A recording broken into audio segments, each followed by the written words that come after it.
Será que temos um novo vírus ameaçando o futuro da humanidade? Nos últimos dias, diversas notícias de que o vírus Nipah teria levado à fatalidade após a infecção reacenderam um alerta para um vírus que já é conhecido há alguns anos. Vamos entender melhor qual que é o risco dele se tornar uma nova epidemia no mundo. Seja bem-vindo a mais um episódio do Teoria do Fim.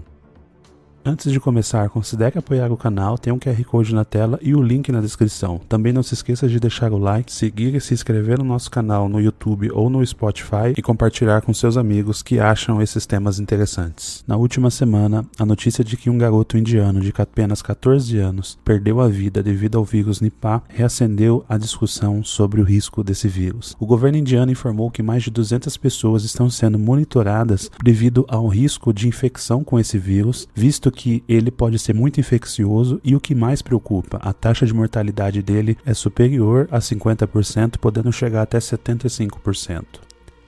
Mas que vírus que é esse? Bom, o vírus Nipah, ele foi descoberto em 1998 num surto que aconteceu ali na Malásia, na região de Kampung Sungai Nipah, por isso que ele leva esse nome. E ele é um vírus que normalmente é transmitido pelos morcegos, porém ele foi encontrado nessa época em porcos, que são hospedeiros intermediários. Uma das preocupações é que ele também pode ser transmitido não apenas por hospedeiros intermediários, como a carne de porco ou a alimentação com morcego que seja, mas também por um contato com uma fruta. Então em 2004 ele infectou várias pessoas que tinham tomado suco fresco de tâmaras, e essas tâmaras estavam ali contaminadas por morcegos que estavam se alimentando delas. Então, por exemplo, se o morcego ele se alimentou de uma fruta, essa fruta caiu no chão e o ser humano foi lá e se alimentou dela também e o morcego estava contaminado, tem uma chance então disso ser transmitido para os seres humanos. Isso se dá principalmente pela saliva ou pela urina daquele animal que deixou aquilo ali. E justamente por isso também o contágio ser humano para ser humano ele é possível.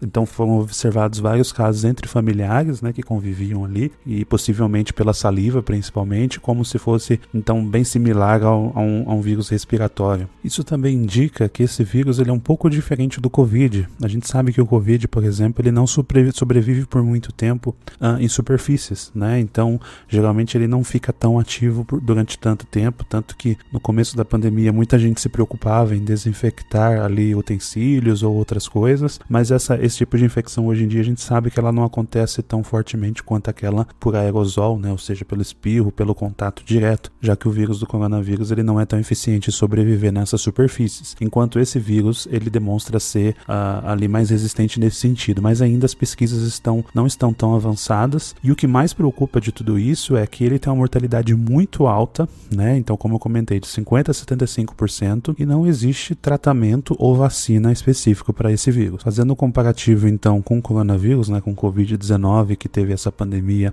tão forte, ali no pior dos casos a taxa de mortalidade do Covid-19 chegava a 4%, mas na média era 1%, 2%, depende muito da região e também da faixa etária, né? Então a gente está falando de um vírus muito mais poderoso e que até o momento não existe uma forma de tratamento. Explicando um pouco agora como que esse vírus age no corpo, né? Então primeiro ele tem uma incubação de 4 a 14 dias, mas já foi relatado que ele pode ficar incubado até 45 dias. Então uma outra diferença grande por Covid, que geralmente tinha esse período de 4 a 15 dias como principal de incubação, né? Tanto que é o período que geralmente o pessoal recomendava o distanciamento, e esse daqui podendo chegar a um caso até 45 dias. Como eu disse, ainda tem poucas pesquisas, então você não sabe muito qual que é a média, enfim, se isso foi um caso atípico ou não. E o mais crítico aqui são os sintomas, né? Então ele pode causar sintomas de uma gripe ou de um caso mais comum, mas ele pode progredir então, e os casos que levam à letalidade tem esse tipo de sintoma, que é uma encefalite, né? Uma inflamação no cérebro. E isso gera uma série de consequências, como uma alteração no nível de consciência, convulsões, febre, dor de cabeça, náusea, vômito, e também quadros de pneumonia podem acontecer. Então esse vírus ele atua no sistema nervoso central. Então ele não é apenas um vírus respiratório, ele é um vírus aí bem mais complexo e que pode gerar todos esses tipos de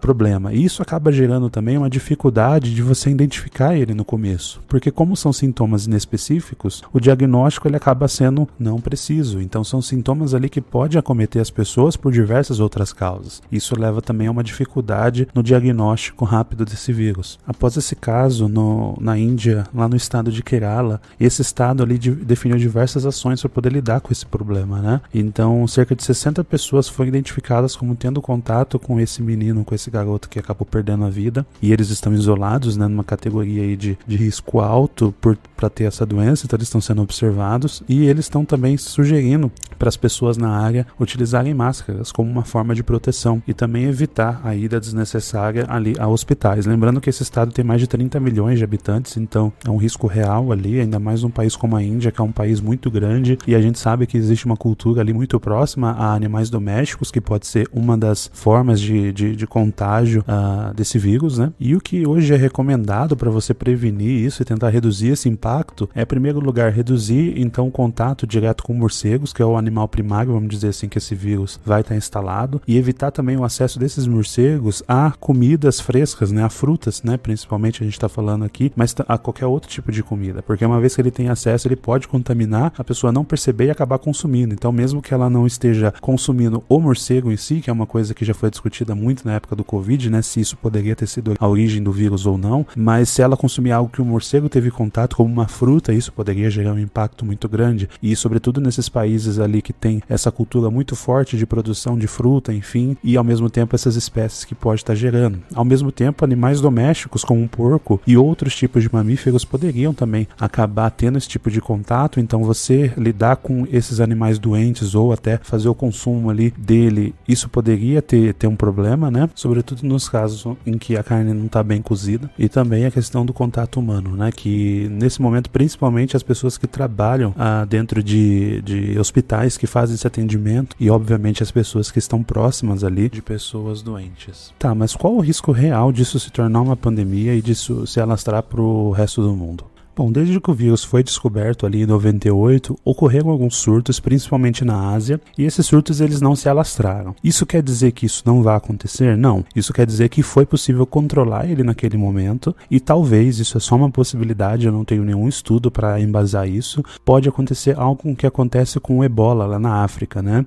Onde quando o vírus ele acomete a pessoa, ele é tão mortal que as pessoas não sobrevivem o suficiente para poder transmitir esse vírus para outras pessoas. Né? Isso acaba fazendo com que ele seja autolimitante, onde apenas o pequeno grupo que pega acaba ficando doente e rapidamente ali falecendo, infelizmente, e esse vírus ele não tem, diferente do Covid, por exemplo, que muitas pessoas às vezes pegam e nem sabem que estão com o vírus e saem transmitindo, ou às vezes tem apenas uma dor de cabeça ou coisa do tipo, esse tipo de vírus derruba tantas pessoas que elas não conseguem simplesmente ter contato com outras, então ele acaba se autolimitando. Isso é apenas uma hipótese que não tem embasamento científico nesse momento, mas que no caso do Ebola acaba acontecendo isso, e talvez seja um dos motivos pelo qual esse vírus ainda não se tornou uma epidemia, mesmo nos países onde ele acontece. Isso não quer dizer que a nossa preocupação não deva ser redobrada quando ocorrem esses surtos. Então, esse acompanhamento muito próximo, a restrição das pessoas ali na questão do contágio, e se você vai viajar para uma região como essa, ou mesmo no consumo de alimentos que você não sabe de onde que vem, como está bem preparado, podem ajudar então a evitar uma epidemia global. Mas, como eu disse, ainda não há estudo suficiente. A gente sabe, por exemplo, que o coronavírus ele existe já há bastante tempo. Não é um vírus que aconteceu em 19, apesar do nome dele falar de 2019, a gente está falando ali de uma doença que foi derivada de uma mutação do vírus, e isso também poderia acontecer com esse vírus do Nipah. Então é algo que tem que ser acompanhado. Existem aí esforços internacionais para que seja feito o desenvolvimento de um tratamento e identificação maior do que causa esse vírus e de como ele ocorre a transmissão, e também do nível, enfim, como que é possível você evitar essa transmissão e ao mesmo tempo tratar as pessoas para tentar reduzir essa mortalidade. Mas o que a gente sabe até o momento é que é um vírus extremamente perigoso e que sim, pode gerar um risco maior. Sobretudo se onde ele está se manifestando hoje não houver um acompanhamento muito importante ali dos infectados e, enfim, de toda essa questão que envolve desde frutas, morcegos, porcos e também a questão do contato humano. Enfim, esse é um resumo resumo dessa situação. Caso haja novidades, novas notícias, a gente pode fazer um novo vídeo atualizando. Gostaria de saber qual que é a sua opinião, se você já tinha ouvido falar desse vírus ou não, e também sugira novos temas aí pra gente poder tratar aqui no canal Teoria do Fim. Deixa um like para ajudar o canal a crescer, compartilhe com aquele seu amigo que você acha que essa notícia aqui vai ser relevante e interessante. Considere apoiar o canal no QR Code da tela. Muito obrigado por ter acompanhado até aqui e até o próximo.